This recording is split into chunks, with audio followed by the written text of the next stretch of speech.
வீடியோவில் நம்ம 12 ராசியும் லக்னத்துக்கும் திருமண வாழ்க்கை எப்படி இருக்கும் அப்படிங்கிறத நம்ம பார்க்குறோம்.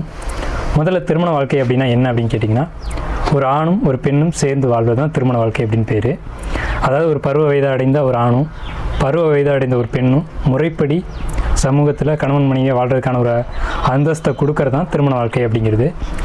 இந்த திருமண வாழ்க்கை அப்படிங்கிறது ஜோதிட சாஸ்திரத்தில் வரையறுக்கப்பட்டு வச்சுருக்கு. எப்படின்னு கேட்டிங்கன்னா, ஒரு ஜாதகத்தை வச்சுக்கிட்டு ஒரு ஜாதகத்தில் 7ஆம் இடம் அப்படிங்கிறது திருமண வாழ்க்கையை பற்றி சொல்லுது.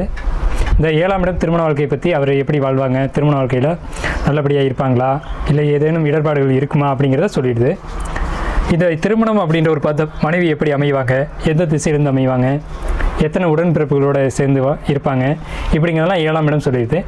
அப்படி திருமணம் செய்யப்பட்ட மனைவி அல்லது கணவன் குடும்பமாக இருந்து வாழ்வாங்களா, நீண்ட காலம் அவங்களுடைய திருமண வாழ்க்கை பயணிக்குமா அப்படிங்கிற ஒரு விஷயத்தை எங்கே சொல்லப்பட்டிருக்கு அப்படின்னா, 7க்கு 5ஆம் இடமான 11ஆம் இடமும் 2ஆம் இடமும் தீர்மானம் செய்யுது.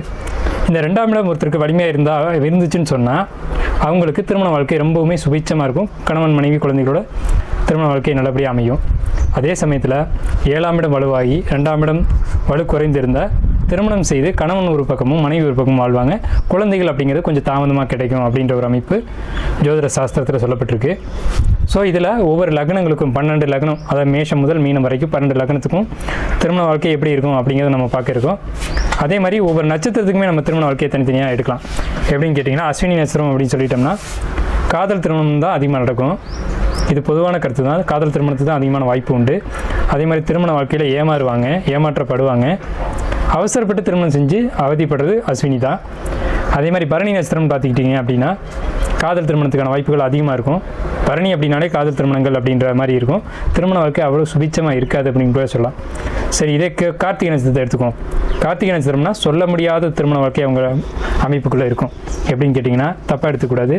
முருகனை எடுத்துக்கலாம். நீங்கள் உதாரணத்துக்கு 2 திருமணம் நடந்ததுங்களா, அது மாதிரி சொல்ல முடியாத திருமண வாழ்க்கைக்கான அமைப்பு அப்படிங்கிறது கார்த்திகை நட்சத்திரத்துக்கு உண்டு. இப்படி நாம் ஒவ்வொரு நட்சத்திரத்துக்குமே திருமண வாழ்க்கையை எடுத்துகிட்டே போகலாம். ரோகிணி அப்படின்னு எடுத்துக்கிட்டிங்கன்னா திருமண வாழ்க்கை எப்படி இருக்கும் அப்படின்னு கேட்டிங்கன்னா, பலதார திருமண யோகம் அப்படின்னு சொல்லலாம். அது என்ன சார் பலதாரத்தில் திருமண யோகம் அது அப்படின்னு கேட்டிங்கன்னா, அப்படிலாம் உண்டு. அதாவது காதல் திருமணம் அப்படின்ற மாதிரி அது ஒரு ட்ராக்கில் போகும். ஸோ இந்த மாதிரியும் நம்ம எடுக்கலாம் அப்படிங்கிறது தான் நம்ம உதாரணம் கொடுத்துருக்கோம். 12 ராசி லக்னங்களுக்கும் திருமண வாழ்க்கை எப்படி இருக்கும் அப்படிங்கிறதுல இப்போ நம்ம பார்க்கக்கூடிய ராசி மகரம். மகரம் அப்படின்னாலே முதலை ராசி அப்படின்னு பேர். அதாவது முதலை கண்ணீர் வடிக்கிறான் அப்படின்னு நம்ம சொல்லுவோம் பொதுவாக. ஸோ இந்த முதலை ராசியான மகர ராசிக்கு திருமண வாழ்க்கை எப்படி இருக்கும் அப்படின்னு நம்ம பார்க்கும்போது, முதலை ராசினாவே ஏமாற்றுத்தன்மைகள் அதிகமாக இவங்கள்ட்ட இருந்துக்கிட்டு இருக்கும். யார்கிட்ட? மகர லக்னம் அல்லது மகர ராசிக்கிட்ட. சுயநலம் அப்படிங்கிறது அளவுக்கு அதிகமாக இருக்கும். ஏமாற்று வேலைகள், அதே மாதிரி இந்த மாதிரியான விஷயங்கள், சுயநலம், இந்த மாதிரியான போக்கு அப்படின்றது மகரத்துக்கிட்ட அளவுக்கு அதிகமாக இருக்கும். வரக்கூடிய வாழ்க்கை துணை அப்படிங்கிறது இதுக்கு நேர் ஆப்போசிட்டாக மற்றவங்களுக்காக வாழக்கூடியவங்களா, தியாகங்கள் அதிகமாக செய்யக்கூடியவங்களா இவங்களுக்கு வாழ்க்கை துணை அப்படிங்கிறது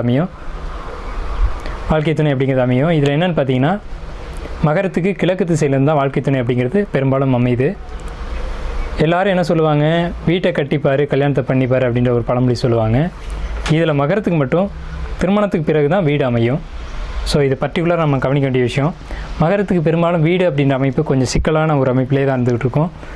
இவங்க என்ன பண்ணணும் அப்படின்னா, ஃபஸ்ட்டு வீடு திருமணம் பண்ணிட்டாங்கன்னா வீடு உடனே அமைஞ்சிரும். இவங்களுக்கு லவ் மேரேஜுக்கான ஒரு வாய்ப்பு இருக்கா அப்படின்னு கேட்டால் இருக்குது. லவ் மேரேஜ் ஆகிறதுக்கான வாய்ப்புகள் தான் அதிகம் இவங்களுக்கு உண்டு. அதே மாதிரி இவங்களுக்கு வரக்கூடிய வாழ்க்கை துணை அரசாங்கம் சார்ந்த துறைகளில் இருக்கவும் வாய்ப்பு உண்டு. இவங்க முதலாக வாழ்க்கை துணையை சந்திக்கும் போது அவங்க வெள்ளை நிறங்களை பயன்படுத்துவாங்க. ஸோ அதை வச்சு இவங்க தான் வாழ்க்கை துணை அப்படிங்கிறத நம்ம எடுத்துக்கலாம். வாழ்க்கை துணை ரொம்பவுமே ஆன்மீகத்தில் ஈடுபாடு உள்ளவங்களாக இருப்பாங்க. அது மகரத்துக்கு செட் ஆகாது. ஸோ மகரம் என்ன செய்யும் அப்படின்னு பார்த்தீங்கன்னா, தன்னோட வாழ்க்கை துணையை அதிகமாக கட்டுப்படுத்தணும் அப்படின்ற எண்ணங்கள் அதிகமாக இருக்கும். பொதுவாகவே மகரம் எல்லாரையுமே தன்னுடைய கட்டுப்பாட்டுக்குள்ளே வச்சுக்கணும் அப்படின்னு நினைப்பாங்க. மகரம் அப்படிங்கிறது வெளியில் நடக்கக்கூடிய விஷயங்களை ரொம்ப உள்ளார்ந்து கவனிப்பாங்க.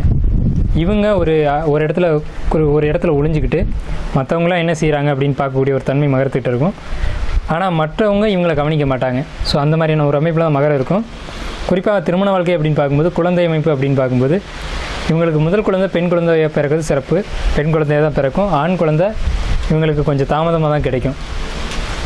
மகரம் அப்படின்ட்டாலே 5 கூடிய புதனாக போயிடுறாங்க. 8 கூடிய ஒரு கனெக்ஷன் வரதுனால குழந்தை பிறப்பு அப்படிங்கிறது மகரத்துக்கு சிக்கலான ஒரு அமைப்பில் தான் இருக்கும். மகர லக்னம் அல்லது மகர ராசிக்கு குழந்தை பிறப்பு அப்படிங்கிறது சிக்கலான ஒரு விஷயமாக தான் இருக்கும்.